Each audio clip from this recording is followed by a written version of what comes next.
On the biopsy navigation screen, users will fine-tune and reconfirm their registration adjustments in 2 planes before taking biopsies.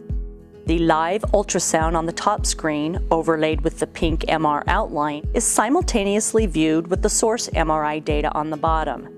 The 1 centimeter cubed grid boxes are used in addition to keeping the pink MR outline in check through the use of internal fiducial markers or structures that can be seen on both ultrasound and MR. Tools such as pan and rotate remain on the toolbar. Continual, fine-tune adjustments will be required to maintain coherence throughout the procedure.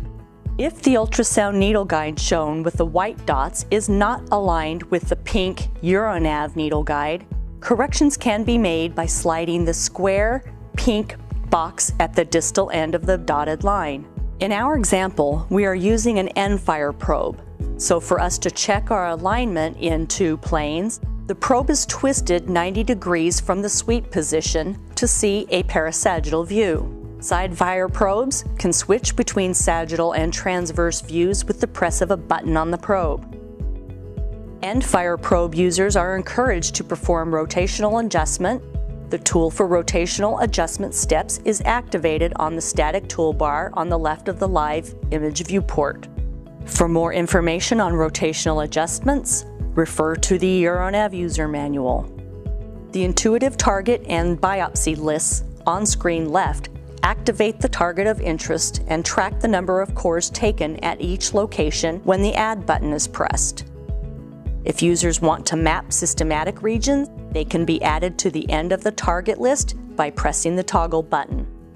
The selected target in the list influences 2 images on the right of the screen, showing the target location in a static sagittal MR view above and a 3D view that actively reveals movements of the probe array.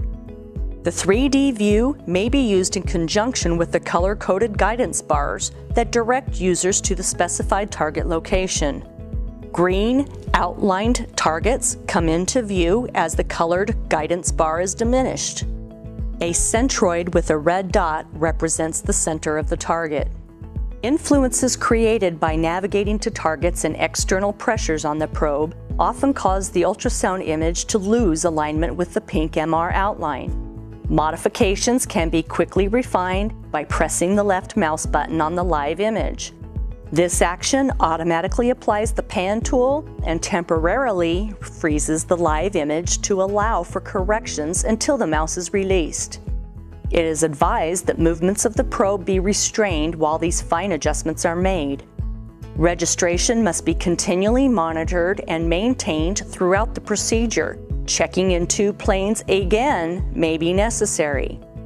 The toggle on and off button for the use of elastic deformation is only active if elastic was computed on the previous alignment screen. Once the target is aligned with the biopsy guide and the MR outline is properly delineated with the ultrasound, by default, an automatic needle detection tool, triggered by the freeze button or foot pedal, will mark the distal tip of the deployed biopsy needle. If a needle tip is not detected by the computer, the user can manually mark it by left-clicking on the distal needle tip. Please note that this video does not demonstrate the deployment of a biopsy needle. Simulations of manual needle tip locations are being demonstrated. Once the tip is marked, press the Add button to acquire a screen capture depicting the core sample. End-fire users may choose to take samples in multiple planes. Density of structures in the gland can cause needle deflection. Deflection is seen when the biopsy needle trajectory does not align with the pink needle guide.